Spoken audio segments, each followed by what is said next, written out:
करते हैं। आज हमने बात करनी है कि हमल में बेड रेस्ट कब ज़रूरी है। अनफॉर्चुनेटली मेरे पास पेशेंट आते हैं, वो कहते हैं कि डॉक्टर साहबा हमें हमल हो गया है और हमें हमारे घर वालों को बताएं कि आप इनको बेड रेस्ट करवाएं और इनसे कोई काम ना करवाएं जो कि मैं एट टाइम्स कह भी देती हूँ। लेकिन मैं पेशेंट को बताती हूँ कि हमल के अंदर जो बेड रेस्ट है ना, हमल कोई बीमारी नहीं है, प्लीज़ इसको नॉर्मल लें। जो लोग बीमार होते हैं उनमें हमल होता ही नहीं है। बॉडी सिर्फ ज़रूरी काम करती है और रिप्रोडक्शन को तो वो सबसे लास्ट पे रखती है। तो लिहाजा जो पेशेंट के अंदर कोई इस प्रॉब्लम चल रही हो तो उनकी फर्टिलिटी वैसे ही शट ऑफ हो जाती है। तो अगर आप टाइमली प्रेग्नेंट हो गए हैं तो आप पहले तो अपने आप को नॉर्मल समझें, ये कोई बीमारी नहीं है बल्कि ये बहुत बड़ी ब्लेसिंग है। अब हमल में अगर आप ओवर रेस्टिंग करेंगे और बगैर वजह के रेस्टिंग करेंगे तो आपके लिए ये चीज़ नुकसानदेह होगी, फ़ायदेमंद नहीं होगी। उसकी वजह क्या है? उसकी वजह ये है, ये नहीं मैं कह रही कि अपने आप को ओवरवर्कड करें आप, मतलब आप अपना बहुत ज़्यादा ओवरवर्कड करें, लेकिन आप उसको नॉर्मल समझें। जैसे for example when I was pregnant with my first daughter, तो I was doing my training, मैं अपनी ट्रेनिंग कर रही थी और जो गायनी की ट्रेनिंग होती है इट्स वेरी हार्ड। तो मुझे तो सबसे पहले ये सोचना चाहिए था कि I should take day off from my duty और मैं अपने घर में प्रेगनेंसी एंजॉय करूँ। No, till the last date my daughter delivered I was in the ward and I was doing my work. मैं अपना काम कर रही थी क्योंकि I thought I am normal so I get pregnant. तो सबसे पहली बात तो अपने ज़हन से ये बात निकाल दें कि प्रेगनेंसी हो गई है तो ये बीमारी है। दूसरी बात ये बात भी निकाल दें कि अगर हम घर के छोटे मोटे काम, रूटीन की एक्टिविटी जो हम पहले कर रहे थे वो अभी करेंगे तो इससे कोई नुकसान होगा हमल को। किन सूरतों के अंदर बेड रेस्ट ज़रूरी है वो भी मैं आपको बता देती हूँ। तीसरी इंपॉर्टेंट चीज़ ये है कि आप ये सोचें कि मैं जितना एक्टिव लाइफस्टाइल में रहूँगी मेरे लिए उतना बेहतर है।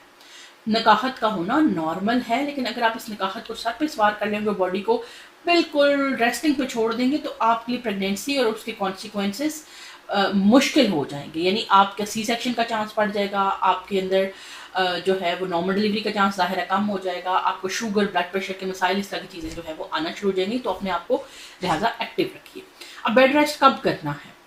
एक वो पेशेंट जिनका हाई ब्लड प्रेशर की वजह से गुर्दों से प्रोटीन निकलने लग गई है, प्रीक्लैम्शिया हो गया है और बच्चे की तरफ खून जाना कम हो गया है, उन पेशेंट्स को हम कहते हैं कि आप बहुत ज़्यादा एक्सेसिव एक्टिविटी को अवॉइड करें, क्योंकि जितना कार्डिक आउटपुट, कार्डिक प्रेशर बनेगा उतनी ज़्यादा वैस्कुलर रेजिस्टेंस ज़्यादा होगी और जब रेजिस्टेंस या रुकावट खून के फ्लो में ज़्यादा होती है तो उसका ये होता है कि ज़ाहिर है बच्चे की तरफ खून का फ्लो भी मज़ीद कम हो जाता है। तो ऐसे पेशेंट जो प्रीक्लैम्शिया के, यानी जिनका ब्लड प्रेशर ज़्यादा है, जिनके गुर्दों से प्रोटीन निकल रही है और जिनका जो खून की तरफ रेजिस्टेंस ज़्यादा, उनको हम खुद ही कह देते हैं कि आप बेड रेस्ट करें। उनको हम एडवाइस भी करते हैं और उनको हम डे ऑफ लेने का कहते हैं। और इन पेशेंट्स के अंदर बच्चे की तरफ ब्लड फ्लो बेहतर भी हो जाता है और दूसरी बात यह है कि बच्चे की तरफ जो उसका है वेट भी है वो भी बड़ा बेहतर हो जाता है। दूसरे वो पेशेंट जिनका वाटर बैग लीक हो गया है, वक्त से पहले लीक हो गया है, 6, 7वें या 8वें महीने के अंदर वक्त से पहले लीक हो गया है और अभी हमें डर है कि अगर हम डिलीवरी करेंगे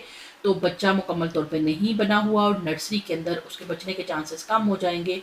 तो लिहाजा ऐसे जो पेशेंट हैं उनको हम कहते हैं कि आप जो है वो बेड रेस्ट करें, क्योंकि ये पेशेंट जितनी फिजिकल एक्टिविटी ज़्यादा करते हैं उतना ज़्यादा एक तो इनकी मेम्ब्रेन के सील होने के, यानी कि दोबारा से बंद होने के चांसेस कम हो जाते हैं और दूसरी इंपॉर्टेंट चीज़ ये होती है कि इनका वाटर कॉन्टीन्यूसली लीक होता रहता है, जिस वजह से लाइकर कम हो जाता है तो बच्चे के जो ऊपर अंडर स्ट्रेस जाने का खदशा ज़्यादा हो जाता है। तो ये जेन्युइनली हम इन पेशेंट्स को कहते हैं कि आपने बेड रेस्ट करना ही करना है। तीसरे कौन से पेशेंट हैं जिनको वक्त से पहले दर्दें लग गई, 7वें महीने 8वें महीने में पेन स्टार्ट हो गई और इन पेशेंट्स को हमने मेडिसिन, ड्रिप्स के ज़रिए से दर्दों को रोका हुआ है।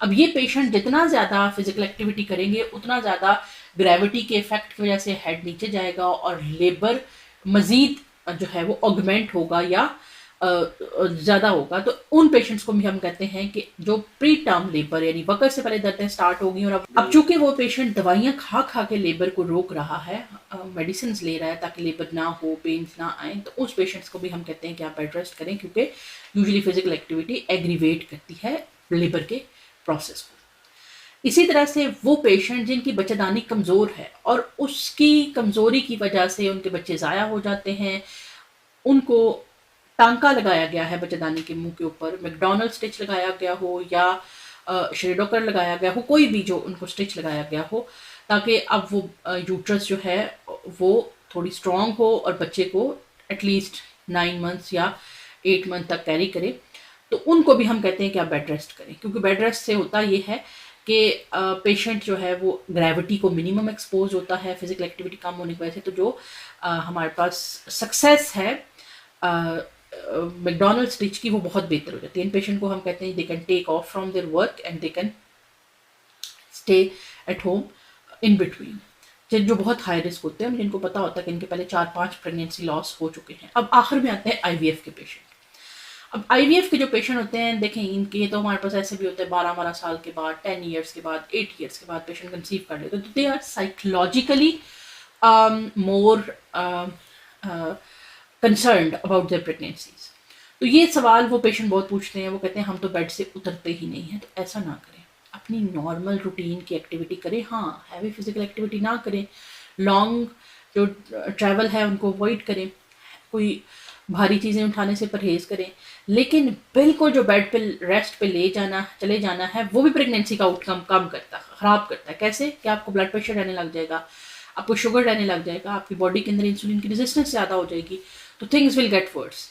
तो लिहाजा अगर आपका आईवीएफ या आईबी हुआ है तो you can take off from work. ये हम नहीं कहते कि अगर आपकी फिजिकल एक्टिविटी बहुत ज़्यादा है जॉब पे तो आप उसको कंटिन्यू करें। You can take in between gaps लेते रहें, और उसके बाद जो है, लेकिन बिल्कुल बेड रेस्ट पे फिर भी ना जाए। बिल्कुल बेड रेस्ट पे अगर आप भी जाएंगे तो आपका भी प्रेगनेंसी का बैड आउटकम होने के चांसेस हैं। तो लिहाजा ये वो कुछ ग्रुप्स हैं जिनको we say them to go for the bed rest of the pregnancy which are low risk, उनको हम बिल्कुल भी नहीं कहते। शुगर के मरीज जब तक प्लेसेंटल इंसफिशिएंसी नहीं है, जितनी फिजिकल एक्टिविटी करेंगे, moderate walk exercise, they have that is very good for them in fact. हाँ, हैवी एक्सरसाइज जिसके अंदर कीटोन्स बनने लग जाते हैं, या आपकी बॉडी के अंदर एक क्रिस्टल आना शुरू हो जाता है जो कि प्लेसेंटा को क्रॉस करता है और बच्चे के अंदर भी डिपॉजिट होता है। हैवी एक्टिविटी जिसके अंदर लैक्टिक एसिड आने लग जाता है और वो चूँकि मज़ीद आगे कॉन्सिक्वेंसेस कर सकता है, तो बहुत हैवी एक्टिविटी हम नहीं प्रेगनेंसी में इनकरेज करते। Moderate, light to moderate activity को हम इनकरेज करते हैं। Severe activity is not encourage at all in pregnancy. लेकिन मॉडरेट और लाइट एक्टिविटी अगर आप लाइफस्टाइल में रखेंगे तो that is very good for your pregnancy. आप प्रेगनेंसी को बीमारी ना मत समझें, आप प्रेगनेंसी में बेड रेस्ट को ज़रूरी मत समझें, बिल्कुल ज़रूरी नहीं है। मैंने आपको अपनी एग्जांपल दी है। I had been active throughout my first pregnancy, even in the second pregnancy.